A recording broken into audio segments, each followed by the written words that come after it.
Hey everybody, and welcome to When Words Fail Music Speaks podcast. I'm your handicapped host, James Cox. So our next interview is with Mauri Dark. Equipped with a baritone guitar and his deep, low voice, Mauri Dark is an experienced musician and songwriter. Mauri was born in 1978 in Turku, Finland.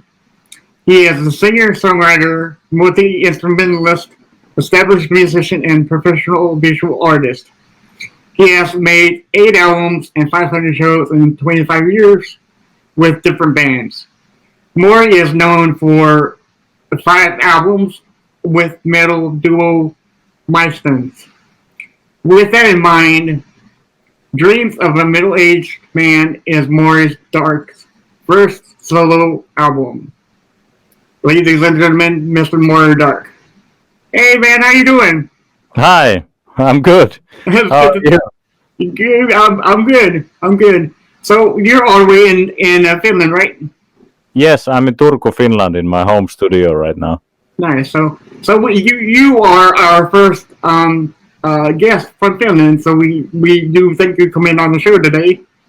Yes, thanks for having me. Yeah. So we're in a pandemic now. Obviously, hopefully it's over.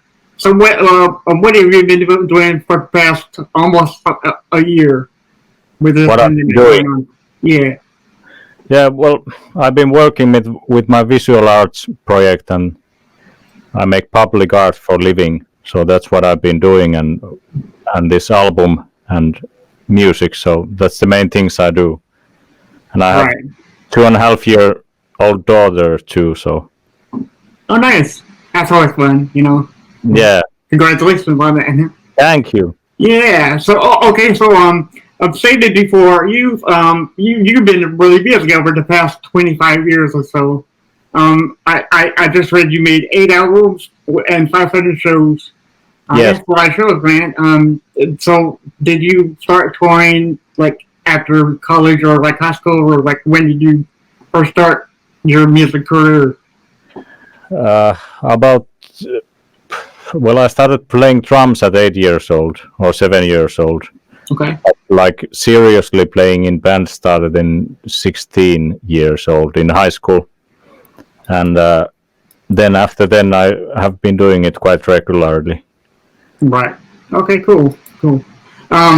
So you said you were in high school bands, right? So yeah.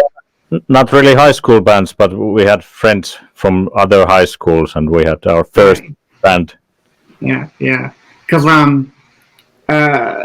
talked to past musicians, and they said that their worst bands were their first ever bands because they just didn't know what to do. Oh, was that the case for you, or was everybody polished and knows what how to play their own instruments? Yeah, we were kind of like learning the thing, but we are really enthusiastic and so on, and learning to be better all the time. And I think, and afterwards, I have listened to the demos we made. We were okay at that time already. Right. Awesome. So metal music is your, I guess it's your go-to music, because you've had a band called the Mystons, and you made 5 albums with them. Can you tell us about the Mystons and how it started, and where did you meet your co-partner? That's in it because there's 2 of you, right? There's 2 people in the band. Yeah, it's metal duo. Okay. They used to be bass player, but not anymore. Okay. And yeah. 2 drummers. Right. Yeah. Right. So how did you meet him, or did you post an ad in the paper and he called you, or like how did this band form? Well, it started in 2007, I think. It was the drummer guy Jaakko, or Jay Myston, was then. I was playing with him in some other band, and then I just started writing these kind of songs, and we formed the band. And there was bass players in the beginning, but then we made 3 albums with Jay Mystons, and then after that, the drummer background vocalist changed to John Myston, Jussi Vuola, real name, who was also associate producer in Mauri Dark album. Right.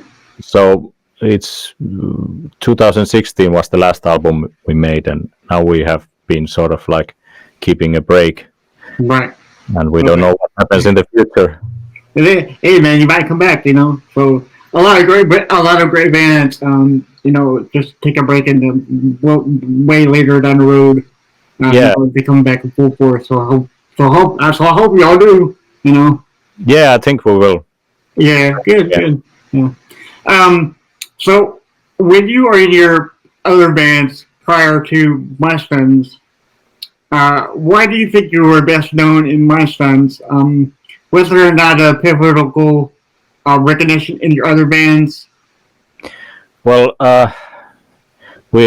like you said, we made 5 albums and we made loads of shows in Finland and Europe and had really good reviews all over Europe. And so it's been 13 years of Mystons, so Right. that's what I'm best known of here in Finland and Europe, but not in the US so much. Right. We have some US reviews also. All right. Yeah, because I noticed that you did an interview with, I think it's mini dog or something. Because I watched that before I met you, and he's a really good.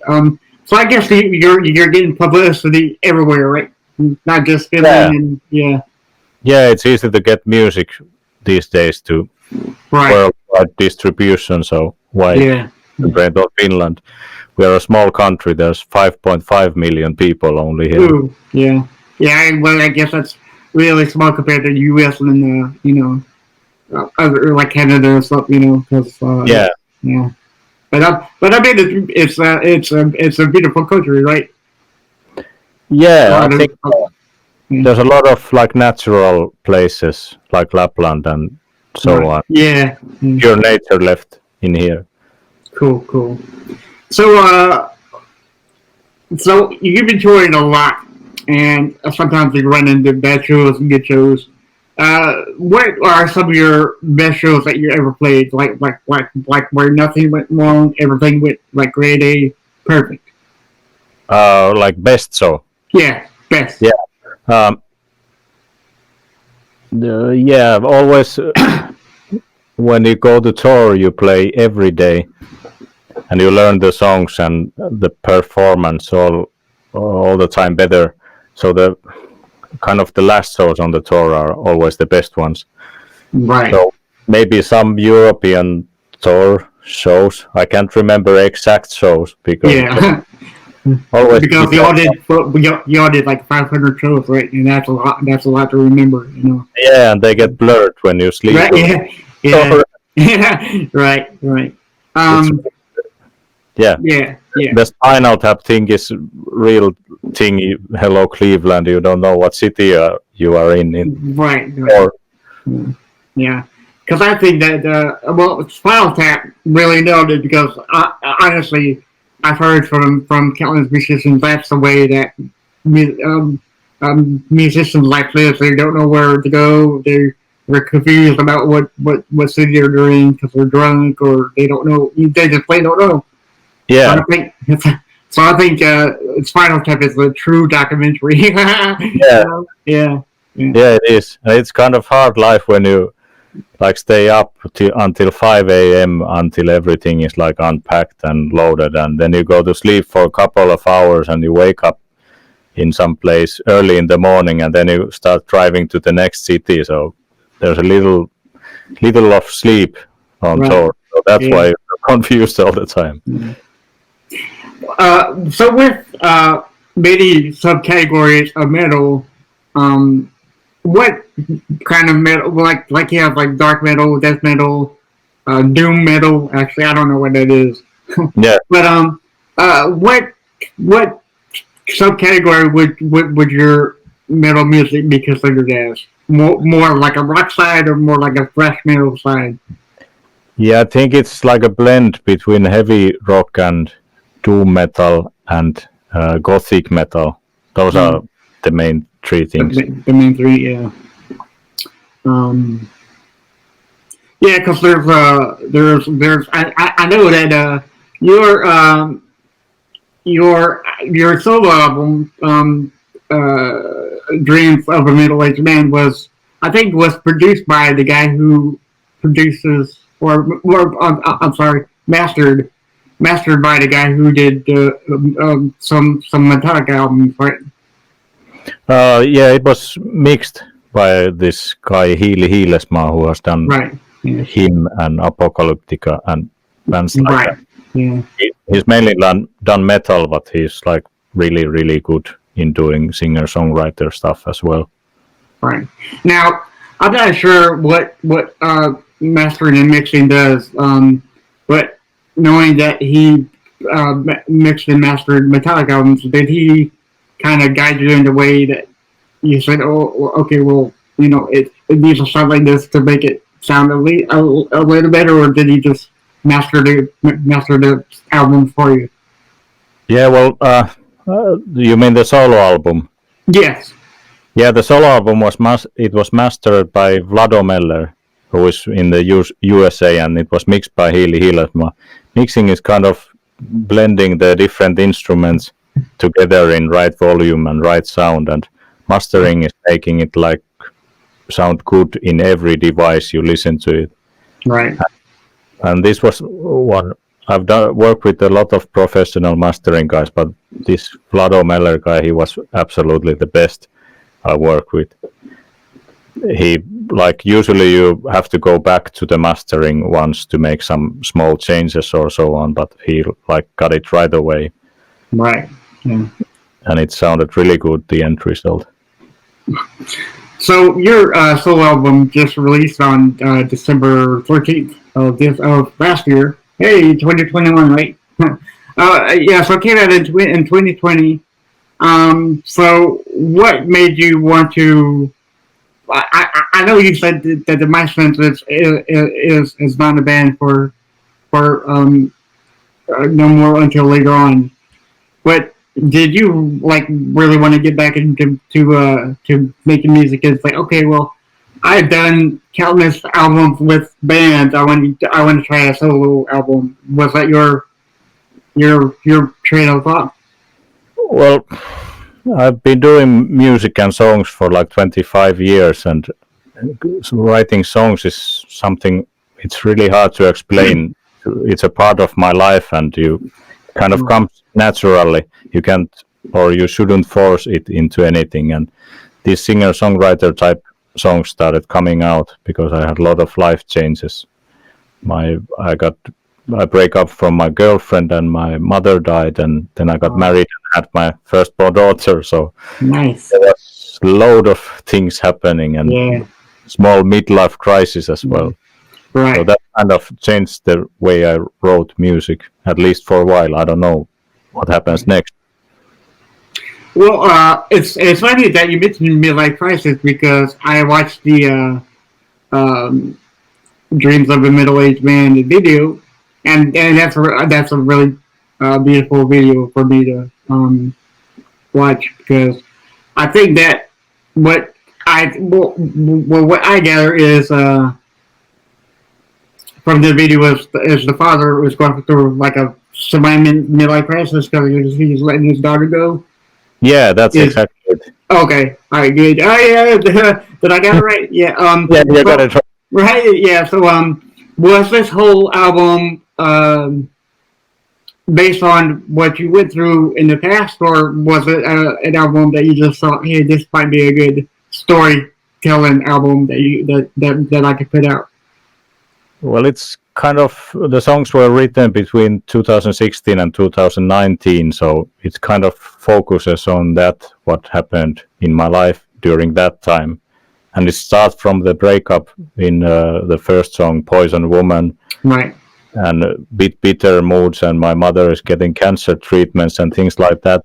It's not exactly written on the song, but that was what happening in my life at the time. And then really good things started happening. I met my future wife, and we got married, and exactly 364 days later, when my mother had passed, I had my firstborn daughter. Oh. So it really made me changed the way I think about life, and some really nice and happy songs came out, and with stories, and I thought about the past, thought about the future, and the whole life kind of turned around. And then when these kind of things happen, you kind of get into a really, really honest writing mood, Right. and you really sort of like understand things that you haven't understood before about life. Yeah. Yeah. I read that you're what 41 or 42 right now. 42, yes. 40. I'm almost going to be 41. I turned 41 on Tuesday. Okay. I don't think you're going through a midlife crisis, are you? Yeah, I think Oh kind of no. constant. Yeah. Yeah, it comes and goes, but I've been Yeah. doing it like since 30 years or something. Oh yeah. Yeah. Because well, I guess the midlife crisis would be. I don't know. Would it be considered 50 years old now? Because people will live a lot older now. You know, they tend to pass away in their hundreds. You know, because I've heard like 99 and 100 years old they tend to live. So I don't think we're in our midlife crisis right now, are we? Yeah, it might be only 10 years later. Yeah. Right. Yeah. Yeah. Cool. So metal music and your solo album, I want to say it's like a folk storytelling album. Yeah, that's exactly it. So they are two completely separate things. Yes. So what made you go from metal music, you know, hard and heavy, to like a storytelling kind of folk album? Well, this storytelling type of music is something that I've always listened to. I've listened to a lot of Johnny Cash American recording albums, Right. and Leonard Cohen, Nick Drake, Neil Young, artists like that. And it really came out naturally. I was kind of surprised myself that I was started to write these type of songs that I haven't really written before. Right. So it's just the skeleton of the song with acoustic guitar and vocals and small things around that. Yeah. All right. So some most storytelling albums are kind of like a dark to lighter side of music. Your album it goes on the darker side of music because of your baritone guitar and your deep voice. Yeah. Did you plan it to be a dark album from the get go, or did you like sway back and forth whether it's going to be like a fun little storytelling song, or you know I just want to go like a little deeper in my life and tell that. Yeah. Well, probably the first thing that sort of defined the album was my vocal range, because it's starting to go on the bass range, and I dropped my guitar tuning to B, so it's baritone guitar. It's really low tuning, and the album sound started to go darker and darker.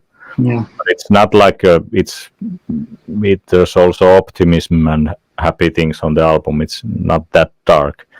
But the mixing engineer, I was always, when I recorded it, I was thinking, am I recording it too dark? But the mixing engineer went a bit further and made it even more dark. Right. Yeah. So it's really pleasant to the ears because it's so like kind of 70s type sound. Right. And what's really more pleasant about that is the sound of your baritone guitar and your voice really complements each other really well. You know. Yeah. Thanks. Yeah. And one thing to note there is that vocals are very, very loud on the album. It's mixed that way that everything else is really quietly on the background. Right. So the lyrics get a lot of focus in there. Right. So I think it's your second your second single called "The Thin Line of Understanding." It's also out on the album. It's number 8 on the best songs of 2020 radio, the indie radio.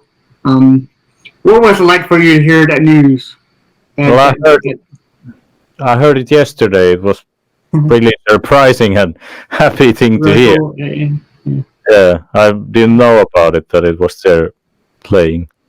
Right. But these are happy surprises, and I hope that a lot of people find my music because it's really hard to get new music to new ears these days. Even though there's internet and it spreads easily, but there's so much of stuff being released. Yeah. Yeah, it's getting through the noise, like they say. Right. Is this the first album that you did that's been released under the MTS management with Michael Stover? Yeah, it's actually released on my own label, Elukka Arts. But Michael Stover is my promoter and manager for now. And it was really lucky that I met him in the internet. Yeah, he's really great because he helped me out with a lot of interviews. So I'm really grateful for him and you being on the show with us today. Being a multi-instrumentalist, how many instruments do you know how to play like very well, or just play on your own? Because you mentioned the drums and the guitar. Yeah, those I would say that I play. Those are your main two.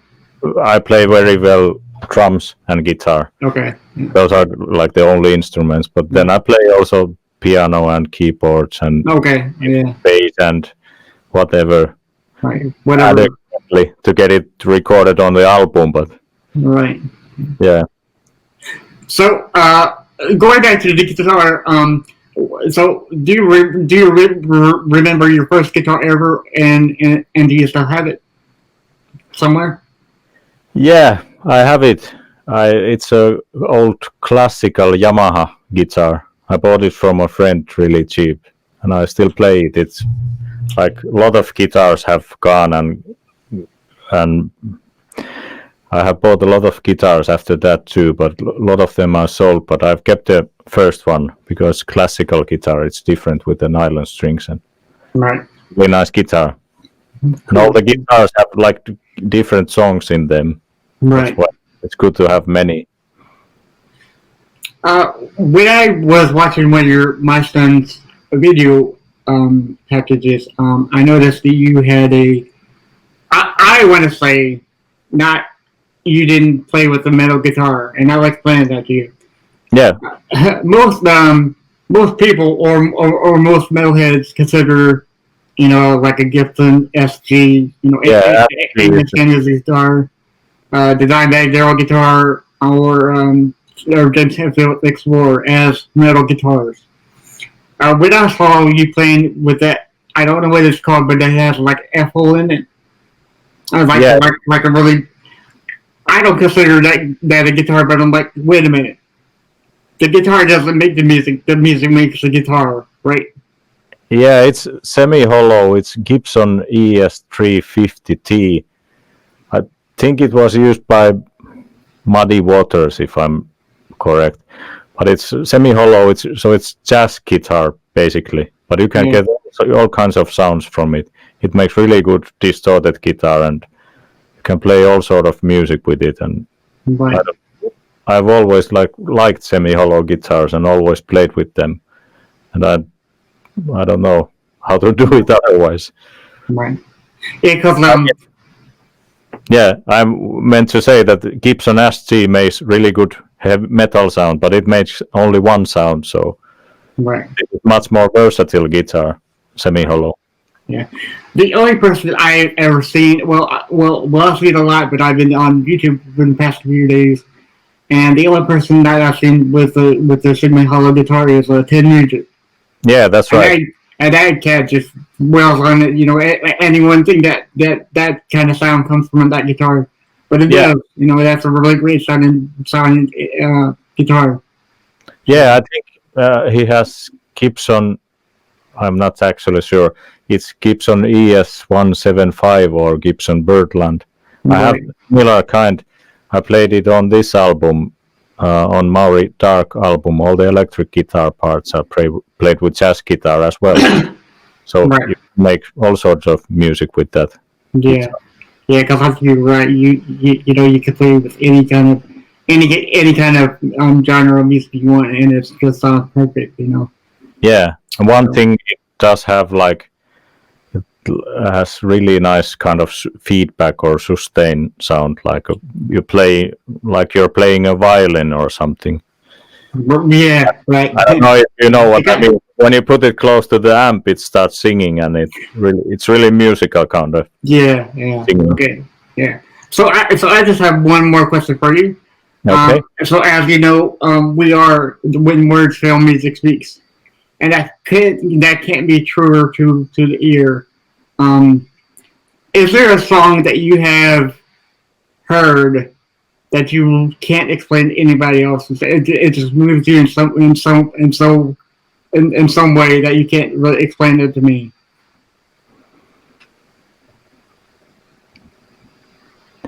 Yeah, there are a lot of those kind of songs, and I think every song you hear is kind of individual experience that you can't share with anyone exactly how you feel hearing that song. But the first thing that comes to mind is "The End" by the Doors. Yeah. You can't really explain what happens there in the song. No, that's a really powerful song, you know. Yeah, it's amazing song and amazing recording, and 4 guys in the studio recording it live. Right.